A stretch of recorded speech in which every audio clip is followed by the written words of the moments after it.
교재 82페이지를 제가 읽겠습니다. 하가랴의 아들 느헤미야가 아닥사스다 왕 제20년 기슬루월에 수상궁에 있을 때 두어 사람이 유다에서 오자 그들에게 이스라엘에 남아있던 사람들이 형편을 물어봅니다. 그들이 말하길 남은 자들이 큰 환난을 당하고 능욕을 받으며 예루살렘 성은 허물어지고 성문이 불에 탔다고 합니다. 그 말을 듣고 느헤미야는 슬퍼하며 하나님 앞에서 금식하며 기도합니다.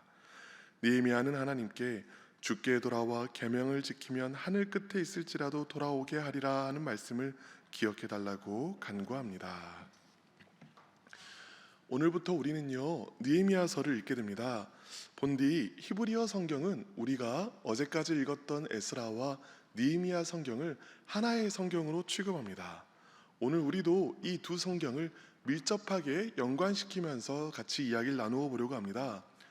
에스라 10장을 보면은요 이스라엘 사람들은 이방인과 통혼을 끊어낼 것을 결단하고 하나님의 백성으로 온전히 살 것을 결단하였습니다. 이때가 아닥사스다 왕 7년이었습니다. 그리고 느헤미야 1장이 시작되었지요. 함께 1절을 읽어보겠습니다. 시작. 하가랴의 아들 느헤미야의 말이라. 아닥사스다 왕 제20년 기슬루월에 내가 수상궁에 있는데. 에스라 9장은 아닥사스다 왕 7년이라고 했지요. 그런데 느헤미야 1장 1절을 보니 언제 이야기입니까? 아닥사스다 왕 20년 때의 이야기입니다. 그러니까 에스라 10장과 느헤미야 1장 사이에는 13년의 간격이 있는 것이지요. 자, 13년의 세월이 지나는 동안 예루살렘의 상황은 어떠했을까요? 결론만 말하면 에스라가 포로 귀환에서 돌아왔을 때 꿈꾸었을 그런 장밋빛 미래는 생기지 않았습니다. 3절을 보겠습니다. 그들이 내게 이르되 사로잡힘을 면하고 남아있는 자들이 그 지방 거기에서 큰 환난을 당하고 능욕을 받으며 예루살렘 성은 허물어지고 성문들은 불탔다 하는지라. 우리는요 이 대목에 잠시 머물게 됩니다.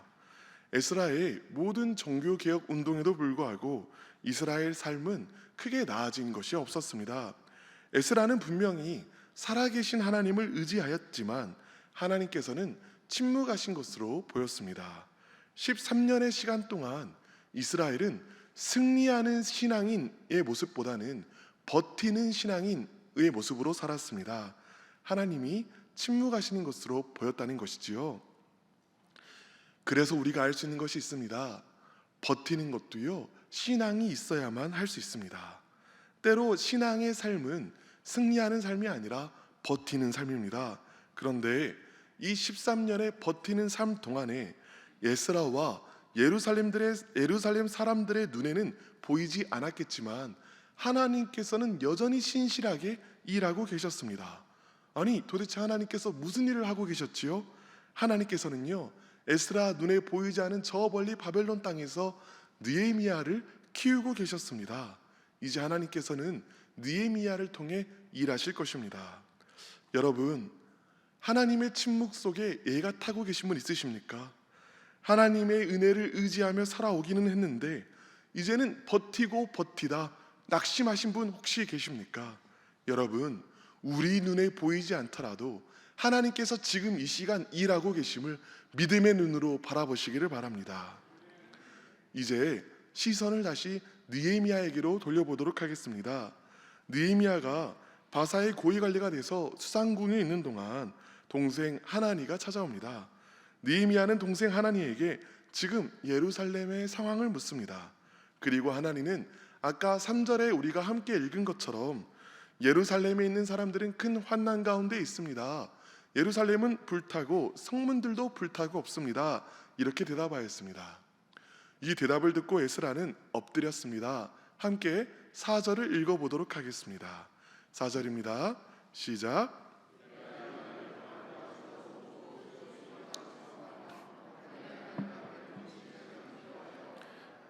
아멘.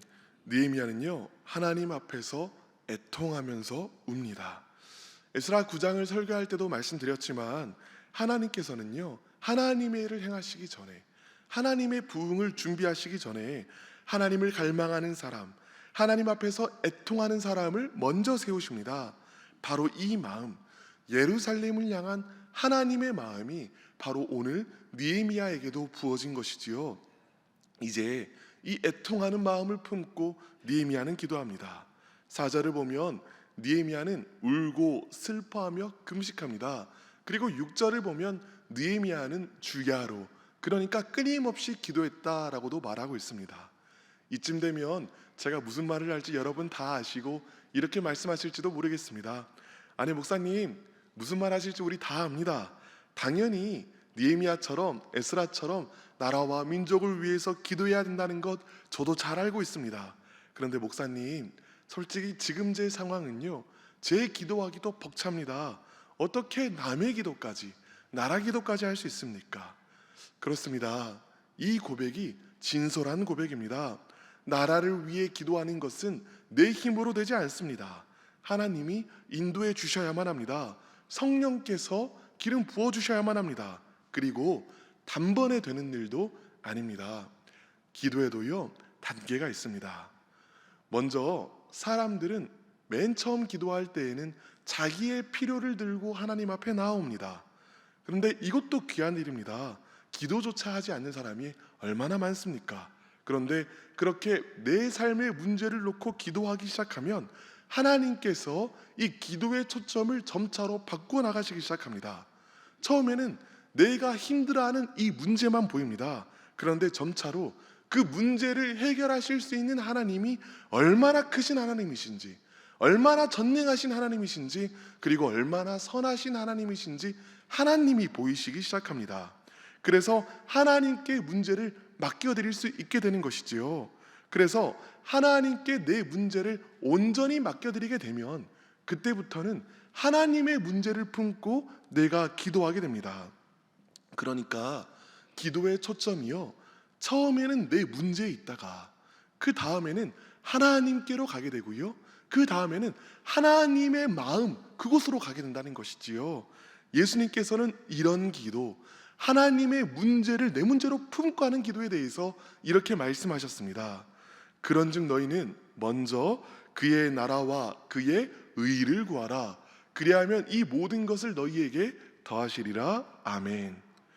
우리가 하나님의 마음을 품고 하나님의 나라를 위하여, 하나님의 마음이 있는 곳을 위하여 기도하다 보면 어떤 일이 생길까요? 내 삶의 문제가요, 너무나 작게 느껴지게 됩니다.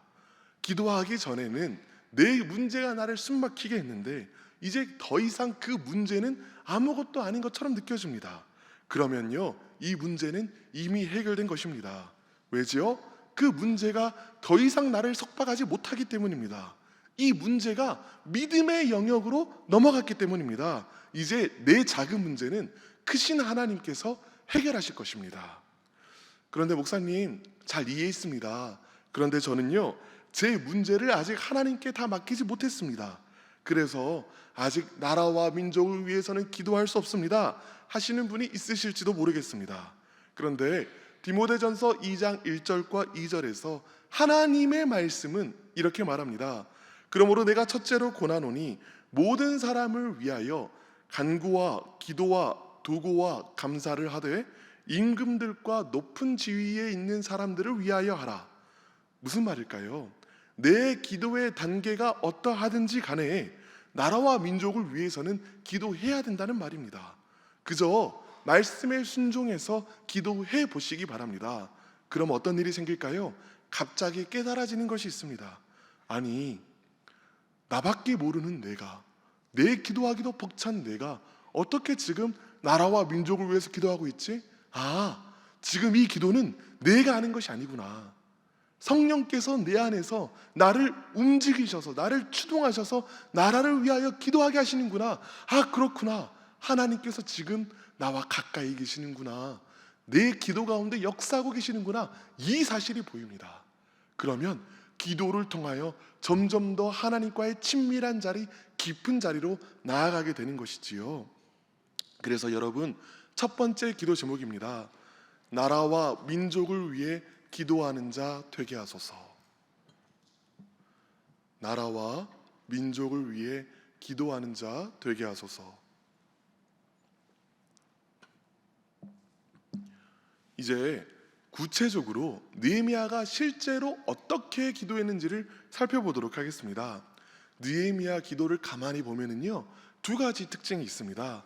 첫 번째는 하나님이 어떤 분이신지 하나님의 성품을 깊이 이해하고 있습니다. 두 번째로는요, 내가 하나님께 간구할 것을 온전히 말씀을 의지하여 간구하는 것을 보게 됩니다. 여러분, 이 두 가지를 찬찬히 차례로 살펴보도록 하겠습니다. 먼저 기도를 시작하면서 느헤미야는 하나님을 부릅니다. 5절입니다. 함께 읽어보겠습니다. 시작. 이르되 하늘의 하나님 여호와 크고 두려우신 하나님이여, 주를 사랑하고 주의 계명을 지키는 자에게 언약을 지키시며 긍휼을 베푸시는 주여 간구하나이다. 아멘. 느헤미야는 하나님을 이렇게 부릅니다. 하늘의 하나님 여호와. 여러분, 느헤미야에게 하나님이 어떤 분이십니까? 먼저는 하늘의 하나님입니다. 하나님이 전능하시다, 하나님이 모든 것을 통치하신다라는 말이죠. 근데 그 다음에 바로 붙는 단어가 있습니다. 무엇이냐면 여호와, 하나님의 이름을 부르지요. 그런데 여러분 알고 계십니까? 이 여호와라는 이름은요, 그냥 이름이 아니라 하나님의 언약의 이름입니다. 하나님께서 모세에게 맨 처음 자신의 이름을 계시하실 때 언약의 이름으로서 내가 너희와 너희 이스라엘 백성과 언약을 맺길 바란다라는 마음으로 자신의 이름을 알려주셨습니다. 그러니까 느헤미야가 지금 하늘의 하나님 여호와여라고 말하는 것은 하나님은 전능하시고 우리와 언약을 맺으신 하나님이십니다 라고 하나님께 말씀드리는 것이지요. 그뿐만이 아닙니다. 계속 읽어보면 또 이렇게 이야기하고 있지요. 느헤미야는 또 하나님을 이렇게 부릅니다. 하나님께서는 주를 사랑하고 주의 계명을 지키는 자에게는 언약을 지키시며 긍휼을 베푸시는 주이십니다. 그러니까 느헤미야는 끊임없이 하나님을 어떤 하나님이라고 부릅니까? 언약의 하나님이라고 부릅니다. 느헤미야는 하나님을 어떤 하나님으로 알았습니까? 언약의 하나님으로 안 것입니다. 언약을 반드시 지키시는 하나님, 신실하신 하나님으로 알았다라는 것이지요. 그러니까 이 말에는요, 이런 의미가 있습니다. 하나님은 전능하신 분이시고 두려우신 분이십니다. 누가 감히 하나님께 이렇게 해달라 저렇게 해달라 말할 수 있습니까? 아무도 그렇게 할 수는 없습니다. 그런데요, 하나님은 전능하신 하나님과 동시에 언약의 하나님이십니다. 하나님께서는 신실하셔서 한번 언약을 맺으시면 지키실 수밖에 없는 하나님이십니다. 그러니까요, 주님, 저는 하나님의 이 언약에 의뢰하며 이 언약을 의지하며 기도합니다. 하나님께서 우리에게 주신 언약이 이와 같사오니 이 언약을 하나님께서 지켜주시옵소서. 그래서 느헤미야의 이후의 기도를 살펴보면요, 오직 하나님의 약속의 말씀에 매달리는 기도를 합니다. 한번 8절과 9절의 말씀을 읽어보도록 하겠습니다. 옛적에 주께서 주의 종 모세에게 명령하여 이르시되 만일 너희가 범죄하면 내가 너희를 여러 나라 가운데에서 흩을 것이요 만일 내게로 돌아와 내 계명을 지켜 행하면 너희 쫓긴 자가 하늘 끝에 있을지라도 내가 거기서부터 그들을 모아 내 이름을 두려고 택한 곳에 돌아오게 하리라 하신 말씀을 이제 청하건대 기억하옵소서. 아멘. 느헤미야가 하나님께 부탁하는 것이 무엇입니까? 오직 하나님의 언약을, 하나님은 언약의 하나님이시니까 하나님의 언약을, 약속의 말씀을 기억해달라고 간청하는 것입니다. 이 약속의 말씀이 어디 있지요? 성경을 쭉 읽다 보면요, 신명기 30장 1절부터 10절까지의 딱 이 약속의 말씀이 나옵니다. 하나님께서는 모세에게 이스라엘 백성이 자기가 잘못하여 저 멀리서 포로 생활을 하고 있다고 할지라도 그들이 마음을 돌이켜 회개하고 전심으로 나를 찾으면 내가 그들을 종되었던 땅에서 돌이켜 다시 약속의 땅으로 돌아오게 하리라 라고 약속의 말씀을 주셨습니다. 느헤미야는 지금요, 그냥 기도하는 것이 아니라 이 하나님의 약속의 말씀을 믿음으로 붙잡아 이 약속의 말씀을 내 말씀으로 붙들고 이 약속의 말씀을 이루어 주시옵소서 언약의 하나님 하고 기도하는 것입니다. 느헤미야는요, 이 약속의 말씀을 통해 자기가 어떤 사람이 되어야 하는지 알았습니다. 먼저 하나님께 돌이켜 회개하는 자가 되어야겠지요. 그럼 하나님께서 어떻게 하시겠습니까? 불쌍히 여기시고 돌아오게 하실 것입니다. 그래서 느헤미야는요, 자신이 먼저 하나님의 언약을 지키는 사람이 됩니다. 그러면서 하나님, 이제 주의 언약을 이루어 주시옵소서, 주의 언약을 우리 삶 가운데 이루어지게 하여 주시옵소서 간청하는 것입니다. 여러분, 그런데 이 그림을 오해해서는 안 됩니다. 하나님께서는 지금 이스라엘을 회복시켜 주고 싶지 않은데 화가 단단히 나 계신데, 느헤미야가 이 약속의 말씀을 붙들어서 원치 않는 하나님을 설득하고 있는 것이 아닙니다. 다시 말하지만요, 느헤미야에게 애통한 마음을 먼저 부어주신 분이 하나님이십니다. 그럼 이걸 어떻게 봐야 될까요? 하나님께서 하나님의 일을 이루시기 위하여 하나님의 약속의 말씀을 느헤미야에게 주시고 느헤미야로 하여금 그 약속의 말씀을 붙들고 기도하게 하는 것이지요. 사랑하는 여러분, 우리의 기도도 이와 같아야 합니다. 하나님께서는요, 하나님의 선한 일을 우리 삶 가운데 행하시기 위하여 하나님의 약속의 말씀을 우리 가운데 주십니다. 선포된 말씀을 통하여, 기록된 말씀을 통하여 하나님의 약속의 말씀을 우리 가운데 부어주십니다. 그럼 어떻게 해야 되죠? 우리는 이 약속의 말씀을 붙들고 언약의 하나님, 성경에 기록되어 있는 이 언약을, 이 약속을 주님께서 이루어 주시옵소서 하고 기도해야 하는 것이지요. 그럴 때 하나님께서는 이 기도를 기뻐하시며 그 신실하신 성품대로 응답하여 주시는 것입니다. 그러므로 두 번째 기도 제목입니다. 약속의 말씀을 붙들고 기도하는 자가 되게 하소서. 약속의 말씀을 붙들고 기도하는 자가 되게 하소서.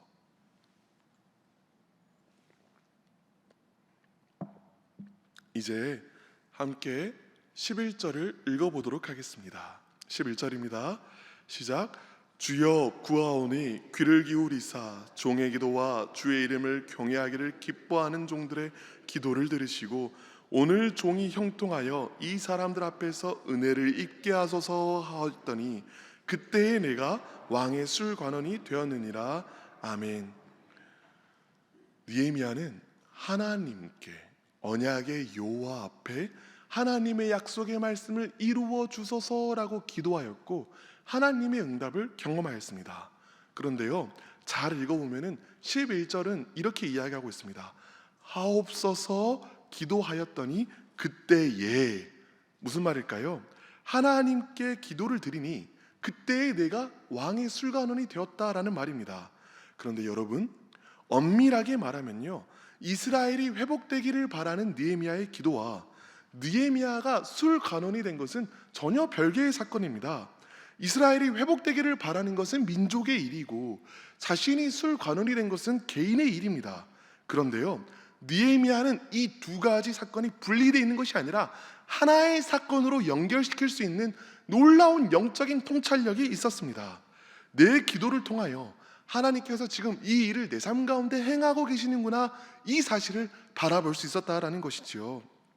사실 많은 사람들이요, 기도를 해도 기도 응답을 받지 못하는 경우는 정말로 기도 응답을 받지 못해서가 아니라 하나님께서 행하시는 일을 바라볼 수 있는 영적 통찰력이 없기 때문입니다. 그래서 골로새서 4장 2절은 이렇게 이야기합니다.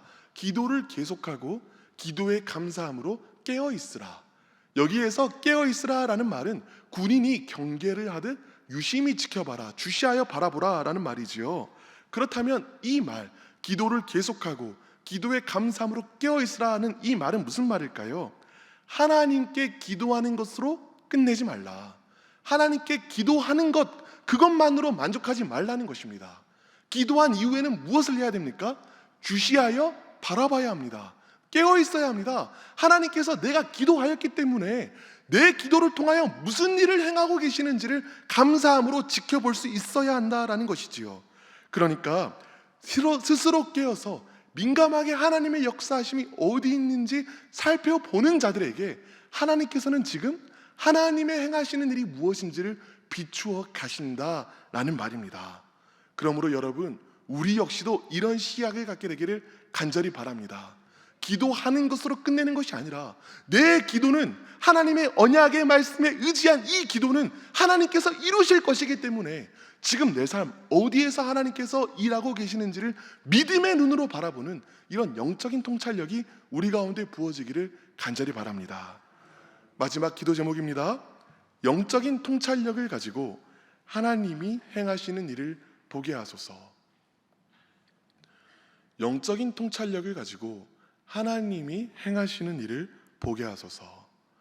이제 다음 세 가지 기도 제목으로 함께 기도하겠습니다. 첫 번째 기도 제목입니다. 나라와 민족을 위해 기도하는 자가 되게 하소서. 두 번째 기도 제목입니다. 약속의 말씀을 붙들고 기도하는 자가 되게 하소서. 마지막 기도 제목입니다. 영적인 통찰력을 가지고 하나님께서 행하시는 일을 보게 하소서. 이제 함께 기도하겠습니다. 주여 믿습니다. 주여 믿습니다. 주여 믿습니다.